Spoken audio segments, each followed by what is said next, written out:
Hello friends and families, once again welcome back to MS kitchen. So ಇವತ್ತು ನೋಡ್ತಿರುವಂಥ recipe ತುಂಬ ಮನೇಲೇ ಈಸಿಯಾಗಿ ಮಾಡುವಂಥ ರೆಸಿಪಿ. ಸೊ ಕ್ರಿಸ್ಪಿಯಾಗೂ ಟೇಸ್ಟಿಯಾಗಿ ಚೆನ್ನಾಗಿರುತ್ತೆ. ಸೊ ಓಂ ಪುಡಿ ಹೇಗೆ ಮಾಡೋದು ಅಂತ ನೋಡೋಣ. ಓಂ ಪುಡಿ ಮಾಡೋ ವಿಧಾನ ನೋಡೋಣ. ಮೊದಲಿಗೆ ಒಂದು ಬೌಲ್ ತಗೊಂಡಿದ್ದೀನಿ. ಸೊ 1/4 kg ಅಷ್ಟು ಕಡಲೆ ಹಿಟ್ಟನ್ನ ಮಿಕ್ಸ್ ಮಾಡ್ಕೊತಾ ಇದ್ದೀನಿ. ಸೊ 50 ಗ್ರಾಮ್ ಅಷ್ಟು ಅಕ್ಕಿ ಹಸಿಟ್ಟನ್ನ ತಗೊತಾ ಇದ್ದೀನಿ. ನಾನಿಲ್ಲಿ ರೆಡ್ ಚಿಲ್ಲಿ ಪೌಡರ್ನ ತಗೊಂಡಿದ್ದೀನಿ. ಇದು ನಿಮ್ಮ ಖಾರಕ್ಕೆ ತಕ್ಕನಂಗೆ ಯೂಸ್ ಮಾಡ್ಕೊಳ್ಳಿ. ಅರಿಶಿನ ಪುಡಿ ತಗೊಂಡಿದ್ದೀನಿ. ಇದು ನಿಮ್ಮ ಕಲರ್ಗೆ ಯೂಸ್ ಮಾಡ್ಕೊಂಡು ರುಚಿಗೆ ತಕ್ಕಷ್ಟು ಉಪ್ಪನ್ನ ಸೇರಿಸ್ಕೊತಾ ಇದ್ದೀನಿ. ನೆಕ್ಸ್ಟ್ ಫೈನಲಿ ಓಂ ಕಾಳನ್ನ ಆಲ್ರೆಡಿ ನೆನೆಸಿಟ್ಟಿದ್ದೀನಿ ನೀರಲ್ಲಿ. ಸೊ ಇದನ್ನು ಆ್ಯಡ್ ಮಾಡ್ಕೊತಾ ಇದ್ದೀನಿ. ಎಲ್ಲನೂ ಚೆನ್ನಾಗಿ ಮಿಕ್ಸ್ ಮಾಡ್ಕೊಬೇಕು. ಇವಾಗ ಚೆನ್ನಾಗಿ ಮಿಕ್ಸ್ ಮಾಡಿದ್ದೀನಿ.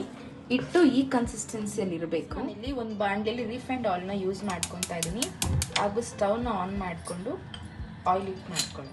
ಎಣ್ಣೆ ಚೆನ್ನಾಗಿ ಕಾದಿದೆ. ನೆಕ್ಸ್ಟು ಚಕ್ಲಿ ಮೇಕರಲ್ಲಿ ಹಿಟ್ಟನ್ನ ಸೇರಿಸ್ಕೊಂಡಿದ್ದೀನಿ.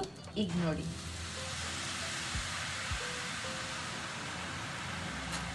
ಇದನ್ನ ಸ್ಲೋ ಫ್ಲೇಮಲ್ಲೇ ಇಟ್ಕೊಂಡು ನೀವು ಬೇಯಿಸ್ಕೊಂಡ್ರಿ.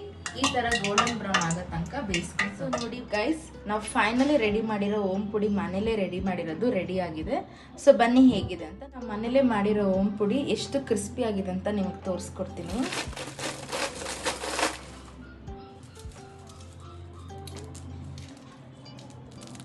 ನೋಡಿ, ಇವಾಗ ನಾನು ಸ್ವಲ್ಪ ಟೇಸ್ಟ್ ಮಾಡ್ತೀನಿ. ಸೊ ಫ್ರೆಂಡ್ಸ್ ಆ್ಯಂಡ್ ಫ್ಯಾಮಿಲೀಸ್, ಓಂ ಪುಡಿ ಅಂತೂ ಸಕ್ಕದಾಗಿತ್ತು. ಟೇಸ್ಟು, ಉಪ್ಪು, ಖಾರ ಎಲ್ಲ ಕರೆಕ್ಟಾಗಿತ್ತು. ಸೊ ನೋಡಿ ಫ್ರೆಂಡ್ಸ್ ಆ್ಯಂಡ್ ಫ್ಯಾಮಿಲೀಸ್, ನೀವು ಅಂಗಡಿಯಲ್ಲಿ ತೊಗೊಂಡು ತಿನ್ನೋ ಬದಲು ಮನೇಲೇ ಈ ಥರ ಈಸಿಯಾಗಿ ಯೂಸ್ ಮಾಡೋ ಇಂಗ್ರೀಡಿಯೆಂಟ್ಸಿಂದ ನೀವು ಓಂ ಪುಡಿನ ಮಾಡ್ಕೊಬೋದು. ಸೊ ಚಿಕ್ಕವರಿಂದ ದೊಡ್ಡವ್ರ ತನಕ ಇದನ್ನು ಆರಾಮಾಗಿ ತಿನ್ಬೋದು. ಸೊ ಆಚೆ ನೀವು ತೊಗೊಂಡ್ರೆ ಅನ್ಹೆಲ್ದಿಯಾಗಿ ಬೇರೆ ಬೇರೆ ಆಯಿಲ್ಸಲ್ಲಿ ಮಾಡ್ತಾರೆ. ಇದು ಮನೇಲಿ ನೀವು ಫ್ರೆಶ್ ಆಗಿ ನೀಟಾಗಿ ಮಾಡ್ಕೊಂಡು ತಿನ್ಬೋದು. ಸೊ ಡೆಫಿನೆಟ್ಲಿ ರೆಸಿಪಿನ ಟ್ರೈ ಮಾಡಿ ಹೇಗಿದೆ ಅಂತ ನಮಗೆ ತಿಳಿಸಿ. ನಮ್ಮ MS ಕಿಚನ್ ನೀವು ಫಾಲೋ ಮಾಡಿಲ್ಲ ಅಂದರೆ ದಯವಿಟ್ಟು ಫಾಲೋ ಮಾಡ್ಕೊಳ್ಳಿ. ಹಾಗೂ ಬೆಲ್ ಐಕನ್ನ ಕ್ಲಿಕ್ ಮಾಡ್ಕೊಳ್ಳಿ.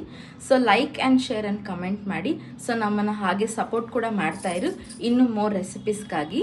So once again see you back again in another video. Thank you.